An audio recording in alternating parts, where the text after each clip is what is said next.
For Annie by Edgar Allan Poe. Thank heaven, the crisis, the danger is past, and the lingering illness is over at last, and the fever called living is conquered at last.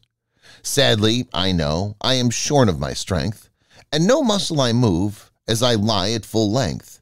But no matter, I feel I am better at length, and I rest so composedly now in my bed that any beholder might fancy me dead, might start at beholding me, thinking me dead.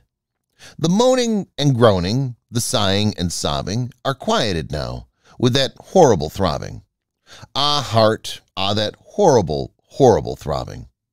The sickness, the nausea, the pitiless pain have ceased with the fever that maddened my brain, with the fever called living that burned in my brain. And oh, of all tortures, that torture, the worst, has abated the terrible torture of thirst. From the Naphthaline river of passion accursed, I have drank of a water that quenches all thirst, of a water that flows with a lullaby sound, from a spring but a very few feet underground, from a cavern not very far down underground.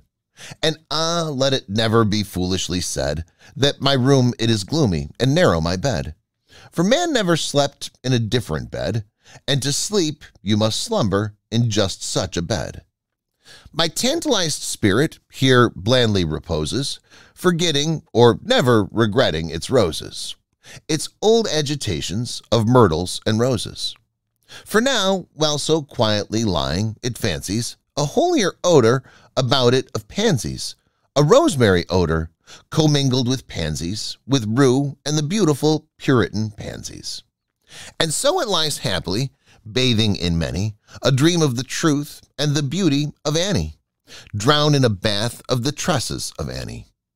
She tenderly kissed me, she fondly caressed, and then I fell gently to sleep on her breast, deeply to sleep from the heaven of her breast.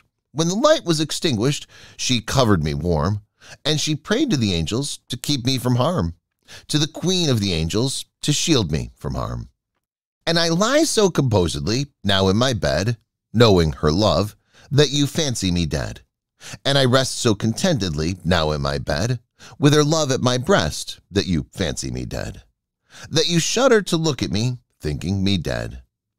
But my heart it is brighter than all of the many stars in the sky, for it sparkles with Annie. It glows with the light of the love of my Annie, with the thought of the light of the eyes of my Annie.